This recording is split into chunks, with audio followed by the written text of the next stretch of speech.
Hello friend, welcome back to e learning with Hina ma'am channel. आज का जो session है काफ़ी इंपॉर्टेंट है। आप देख रहे हैं होम साइंस के अंदर शारीरिक संरचना। ये शारीरिक संरचना पर एग्जाम बूस्टर की पहली श्रृंखला है, क्योंकि शारीरिक संरचना एक दिन में समाप्त नहीं होने वाली है। तो इसके अदर पार्ट हम दे देंगे और जल्दी ही लाइव क्लास स्टार्ट कर देंगे। लाइव क्लास में हम शारीरिक संरचना को बेसिक से समझेंगे, ठीक है, बेसिक से टॉप तक समझेंगे। और यहाँ पे हम वो क्वेश्चनों को देख रहे हैं, क्योंकि ये क्या है, एग्जाम बूस्टर। एग्जाम बूस्टर में हम उन क्वेश्चनों को देख रहे हैं जो पिछली परीक्षाओं में रिपीट हुए हैं, चाहे वो परीक्षा टीजीटी हो, चाहे पीजीटी हो, चाहे जीआईसी हो, चाहे डायरेक्ट लेक्चरर हो, या XYZ यानी पीएचडी एंट्रेंस एग्जाम हो, किसी भी तरह की हो, यूजीसी हो, यानी सब के रिपीटेड क्वेश्चनों को हम देख रहे हैं। अगर बात की जाए हम किसको देख रहे हैं, तो PYQ को, ठीक है। PYQ का मतलब होता है प्रीवियस ईयर क्वेश्चन पेपर को हम देख रहे हैं, या प्रीवियस ईयर क्वेश्चन हम देख रहे हैं इसमें। तो ये एग्जाम बूस्टर काफ़ी इंपॉर्टेंट है, और ये श्रृंखला लगातार जब तक कंप्लीट नहीं होगी, यानी शारीरिक संरचना से बनने वाले क्वेश्चन खत्म नहीं होंगे, तब तक ये चलती रहेगी। तो चलिए स्टार्ट करते हैं आज के सेशन को, उसी मोटिवेशन कोड के साथ जो आपको ऊर्जावान रखेगा तथा औरों से बेटर तथा अलग करने के लिए प्रेरित करता रहेगा। तो हंस मुस्कुरा रोना कम कर दे, जिंदा है तो जिंदगी की नाक में दम कर दे। तो चलिए स्टार्ट करते हैं आज की श्रृंखला को। अगर आपको बता दें कि PDF आपको हमारे टेलीग्राम तथा व्हाट्सएप पर अवेलेबल रहेगी। अगर बात की जाती है, यहाँ पे पहला क्वेश्चन है कि यहाँ जो पहला क्वेश्चन है उसको देखिए। यहाँ पे पहला क्वेश्चन कह रहा है,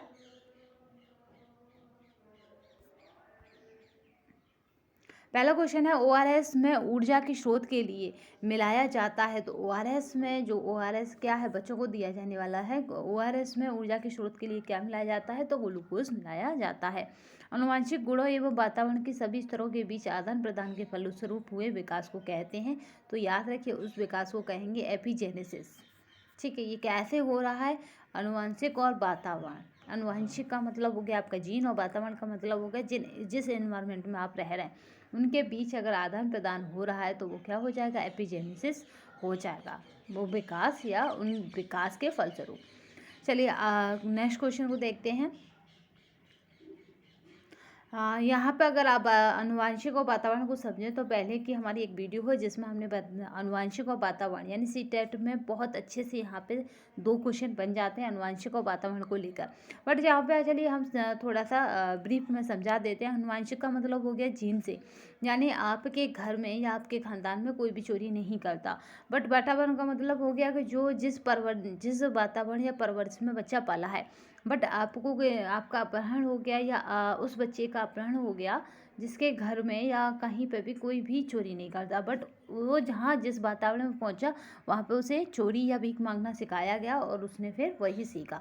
तो ये होता है आनुवंशिक और वातावरण का आदान प्रदान, यानी तालमेल होना। यानी वो शुरू से ऐसा नहीं था, बस उसके वातावरण ने उसे ऐसा बना दिया। और कभी कभी जीन्स वैसा होता बट वातावरण ऐसा नहीं होता। तो इस तरह से इसको क्या कहा जाता है, तो एपिजेनेसिस कहा जाता है। CTET के कोर्स में है ये, तो इसकी जो वीडियो की लिंक है वो डिस्क्रिप्शन बॉक्स में दे दी जाएगी, तो आप बहुत अच्छे से इसे क्लियरली समझ पाएंगे, क्योंकि यहाँ से होम साइंस में भी एक या 2 क्वेश्चन बन ही जाते हैं।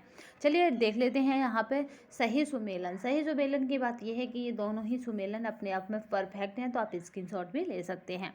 अगर बात की जाए यहाँ पे एनोरेक्सिया नर्वोसा, तो ये क्या है, खाने में व्यतिक्रम है। चित्त विक्षेप यहाँ पे तंत्र का व्यतिक्रम है। लत की बात करते हैं तो करते हुए सीखना है, और अगर फलवाद की बात करते हैं तो मनोवैज्ञानिक निर्भरता है। चलिए नेक्स्ट देखते हैं। ये जो PDF है आपको हमारे टेलीग्राम पर मिल जाएगी, और टेलीग्राम की जो लिंक है वो डिस्क्रिप्शन बॉक्स में मिल जाएगी। आज हमने इसमें नहीं रखा कि कौन सा क्वेश्चन कौन से एग्जाम में आया है, नेक्स्ट टाइम हम वो भी रख लेंगे, क्योंकि उससे PDF काफ़ी लेंदी हो जाता है, तो इसलिए नहीं रखा। बट देखिए यहाँ पे स्पर्श इंद्रियों उत्तेजन करने में उपयुक्त ढंग है। तो ये कहाँ का है, UGC का है, UGC 2013 का क्वेश्चन है। तो यहाँ पे मालिश से हम उसकी जो स्पर्श इंद्रियाँ उन्हें उत्तेजित करते हैं, विभिन्न बनावटों का खुला छोड़ने से और विभिन्न देखभाल और स्पर्श से, ठीक है। तो चलिए नेक्स्ट देखते हैं। कोशिका यानी ऊतक और कोशिका सेल्स और टिश्यूज़ पर ये क्वेश्चन है सारे। इससे पहले हमने किस पर देखे थे, तो याद रखिएगा, इससे पहले भी हमने मानव संरचना पर ही देखे थे। अब हमारे बेसिकली जो किससे जुड़े होंगे, तो वो सेल्स और टिश्यूज से जुड़े होंगे। अब बात करते हैं लैक्टेशन वह प्रक्रिया है जिसके द्वारा दुग्ध डॉटर द्वारा संश्लेषित और स्रावित होता है। तो ये कहाँ होता है? तो स्तन ग्रंथियों में। स्तन ग्रंथियों में कौन सी प्रक्रिया द्वारा दूध आता है? तो आप बताएंगे लैक्टेशन। ठीक है। डीएनए में पाया जाता है तो क्रोमेटिन पाया जाता है। जल्दी ही हम अपनी लाइफ साइंस शुरू करेंगे, तो लाइफ साइंस का शेड्यूल क्या रखें? शाम रखें या अर्ली मॉर्निंग रखें, या आप हमें कमेंट बॉक्स में बताएंगे। लाइफ साइंस का जो रहेगा अर्ली मॉर्निंग रखें या शाम को रखें, या आप कमेंट बॉक्स में बताएंगे। तथा लाइफ साइंस में अभी जो रहेगा होम साइंस में लाइफ साइंस ही रहेगा, याद रखिएगा। अभी अगर आप शेड्यूल तय करते हैं तो होम साइंस में भी आपको क्या मिलेगा? लाइफ साइंस का ही शेड्यूल देखने को मिलेगा। ठीक है। तो आप ये बताएंगे कि आप अर्ली मॉर्निंग क्लास चाहते हैं लाइव, या फिर शाम को। वो कैसी क्लासेस होगी? वो इस तरह की नहीं होंगी, वो थ्योरी क्लासेस होंगी। ये क्या है? ये तो आपका एग्जाम बूस्टर है, यानी रिपीटेड क्वेश्चन है एग्जाम में आए हुए। चलिए यहाँ पर देख लेते हैं डीएनए में क्या पाया जाता है। तो क्रोमेटिन पाया जाता है। कौन ऑफ एक्सपीरियंस की संरचना की थी? तो यहाँ पे याद रखिएगा एडगर डेल ने की थी। नेक्स्ट देखते हैं, यह हमारे शरीर की सरलतम इकाई है। तो कोशिका जो सेल्स है वो हमारे शरीर की कैसी होती है? सरलतम इकाई होती है, जिसको कोशिका भी कहा जाता है। कोशिका के ऊर्जागृह होते हैं तो माइटोकॉन्ड्रिया होता है कोशिका का ऊर्जागृह। नेक्स्ट देखते हैं, केंद्रक और माइटोकॉन्ड्रिया में उपस्थित होते हैं तो वो डीएनए उपस्थित होते हैं। वनस्पति कोशिका तथा जंतु कोशिका में समान रूप से पाए जाते हैं तो केंद्रक और जीव द्रव्य समान रूप से पाए जाते हैं। अंतरकोशिकीय पाचन प्रणाली उपलब्ध कराती है तो लाइसोसोम उपलब्ध कराती है। यहाँ पे है यहाँ पे एटीपी का विस्तारित रूप है। तो एटीपी का विस्तारित रूप क्या हो जाएगा? एडेनोसिन ट्राइफॉस्फेट होता है। नेक्स्ट देखते हैं, स्वयं प्रतिलिपिकारी है तो माइटोकॉन्ड्रिया है, ये स्वयं प्रतिलिपिकारी होती है, याद रखिएगा। कोशिका झिल्ली के लिपिड द्विपरत में फास्फोलिपिड्स हैं तो दो होते हैं। तो ये होते हैं जलभीरु और जलप्रिय, बहुत पूछे जाते हैं। कोशिका का शक्ति निवास है तो माइटोकॉन्ड्रिया है, यानी ऊर्जा का ग्रह कहा जाता है। विशिष्ट पदार्थ के प्रति ऊतकों की प्रतिक्रिया कहलाती है एलर्जी। आपने देखा ना, कहते हैं ना मैंगो शेक पीने से मुझे एलर्जी हो जाती है, या अदर कोई पदार्थ खाने से मुझे एलर्जी हो जाती है। क्या है? विशिष्ट पदार्थों के प्रति ऊतकों की प्रतिक्रिया, यानी उसके टिश्यूज में गड़बड़ होने से उसे एलर्जी हो जाती है। कीटाणु कोशिकाएं जिस प्रक्रिया द्वारा बनती हैं उसे कहते हैं, तो उसको कहते हैं मियोसिस। नेक्स्ट देखते हैं, शरीर के ऊतक में पानी के जमा होने को कहते हैं ओडेमा। ओडेमा का मतलब होता है शरीर की जितने भी टिश्यूज हैं ऊतक, उन सब में क्या हो जाता है? पानी भर जाता है। पानी भरने से क्या व्यक्ति के अंदर सूजन और चमक जैसा आभास होता है जब आप उसकी बॉडी की तरफ देखते हैं। बच्चों के समांतर खेल डॉटर्ट आयु के लक्षण है। तो ये जब 4 से 6 वर्ष का बच्चा होता है तब कैसे खेल खेलता है? समांतर खेल खेलता है। आप हमें कमेंट बॉक्स में बताएंगे कि आप लाइव क्लास शाम की या सुबह के शेड्यूल में चाहते हैं, तो कमेंट बॉक्स में बताइएगा। अगर सुबह के शेड्यूल में रखेंगे तो करीबन आपको 6 बजे से पहले वो लाइव क्लास मिला करेगी, और शाम के शेड्यूल में रखेंगे तो शाम के शेड्यूल में 5 के बाद ही लाइव क्लास या 5 के बाद ही में भी संभव होगी।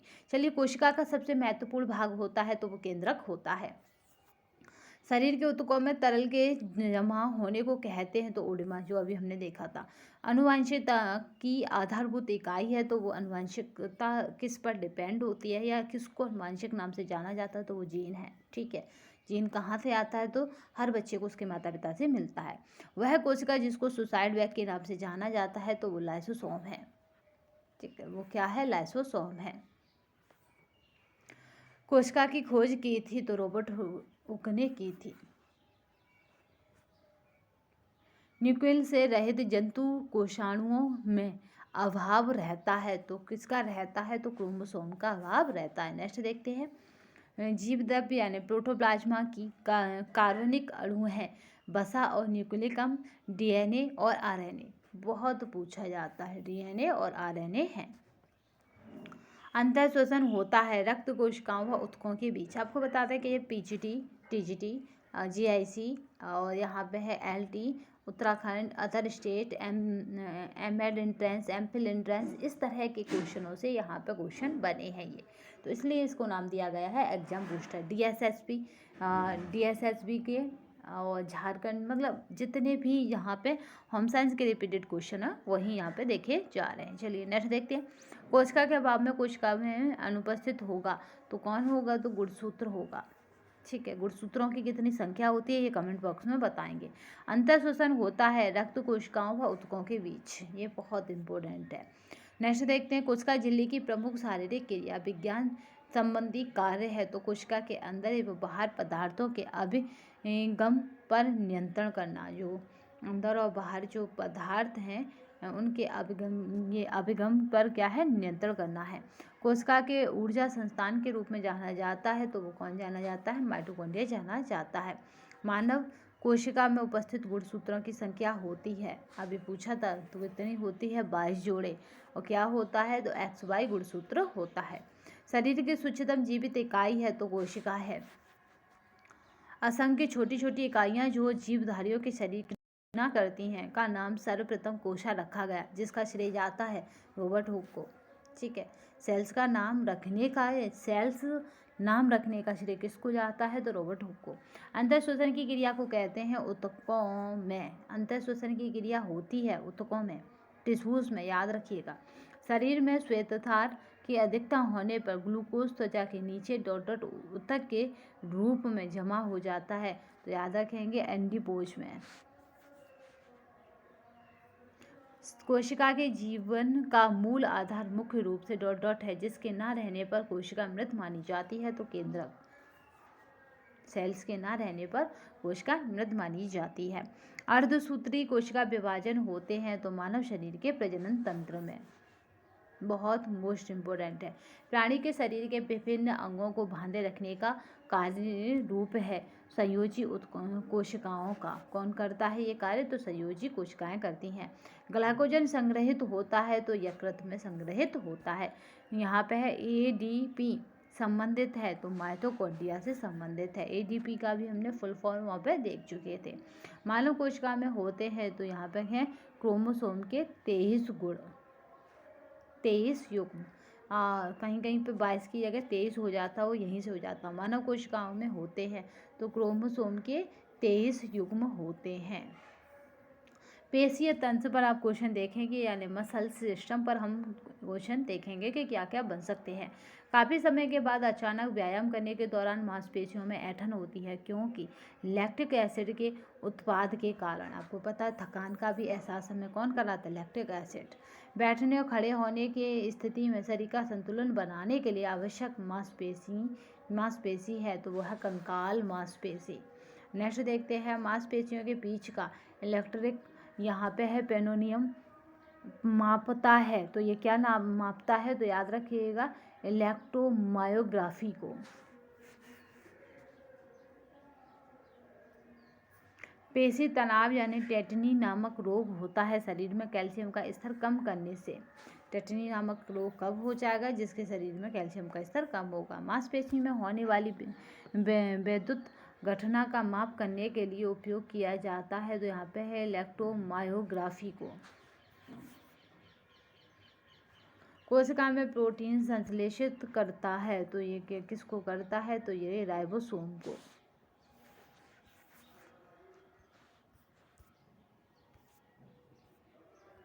नेक्स्ट देखते हैं यहाँ पे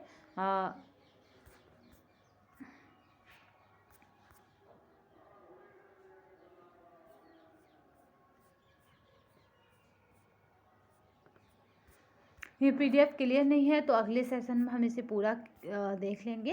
अभी हम इस वाली PDF को देखते हैं। मनुष्य के क्रेनियम में उपस्थित होती है तो 8 हड्डियाँ। कितनी होती हैं? बहुत पूछा जाता है। 8 हड्डियाँ। बोन चाइना नाम पड़ा क्योंकि यह बनता है हड्डी की राख से।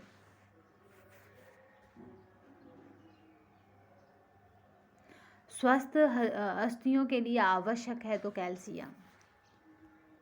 स्वस्थ दांतों एवं अस्थियों के लिए आवश्यक है कैल्शियम और फास्फोरस।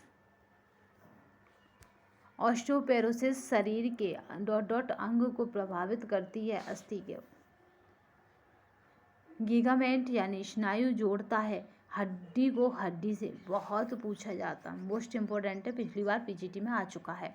देखिए मैं जितना साइंस का पार्ट करा रही हूँ उतना पीजीटी वालों के लिए तो ये जानो कि पीजीटी वालों के लिए क्या है, मोस्ट इम्पोर्टेंट है, रामबाण है।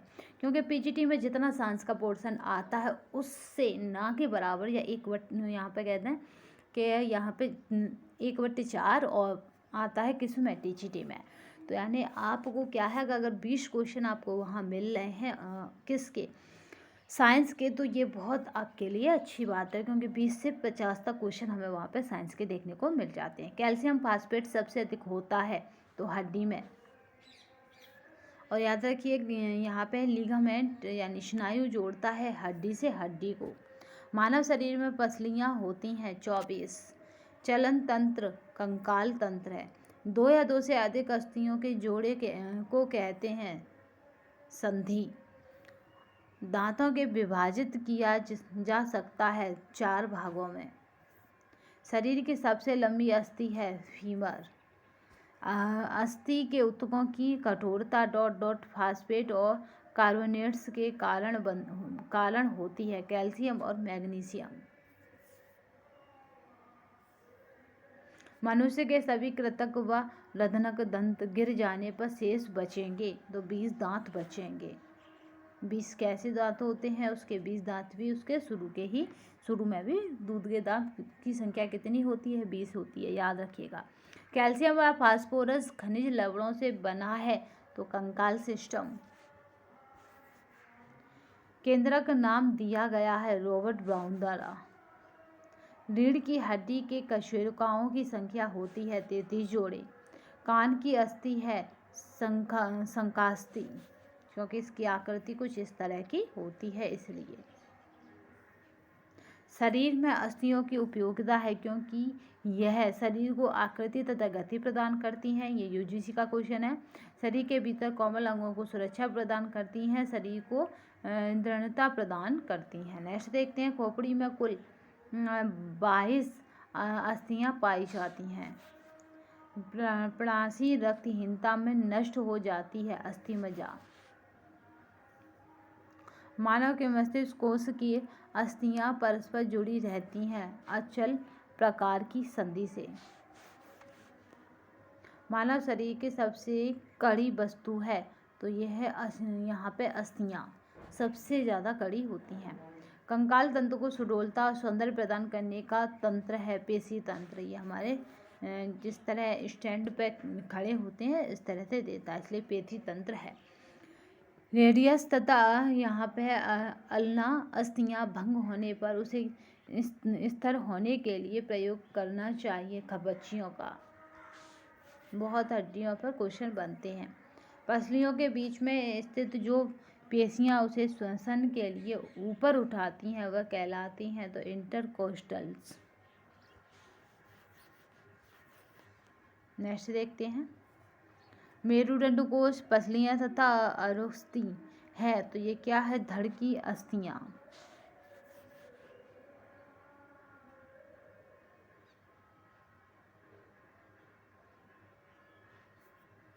नेक्स्ट देखते हैं, यहाँ पे है पेशियां जो नितंब व मसाल भाग बनाती हैं तथा फीमर से जुड़कर नितंब जोड़ का फैलाव करती हैं, वे कहलाती हैं तो ग्लूटियल। क्या कहलाती हैं, तो याद रखिएगा यहाँ पे है ग्लूटियल कहलाती हैं। तो आज की श्रृंखला में हमने शारीरिक संरचना पर एग्जाम बूस्टर देखे, यानी एग्जाम बूस्टर का मतलब है PYQ देखा। ये PYQ आपको हमारे टेलीग्राम पर मिल जाएंगे। टेलीग्राम की जो लिंक है ना वो इसी डिस्क्रिप्शन बॉक्स में मिल जाएगी। तो आज की श्रृंखला में इतना ही, नेक्स्ट सेशन में फिर मिलेंगे, तब तक के लिए धन्यवाद। वंदे मातरम, जय हिंद। आप हमें कमेंट बॉक्स में नहीं बताना भूलिएगा कि लाइव क्लास आप कितने बजे चाहते हैं, बट मे भी पॉसिबल शाम और अर्ली मॉर्निंग हो पाएगा, तो आप हमें कमेंट बॉक्स में बता सकते हैं, क्योंकि इसी बीच हम इन्वायरमेंट को कंट्रोल कर सकते हैं, यानी अपने वातावरण को कंट्रोल कर सकते हैं। अदरवाइज़ वातावरण कंट्रोल करना भी एक अपने आप में बहुत बड़ा टास्क होता है। चलिए, तो आज की श्रृंखला में बस इतना ही, नए सेशन में फिर मिलेंगे, तब तक के लिए धन्यवाद। वंदे मातरम, जय हिंद।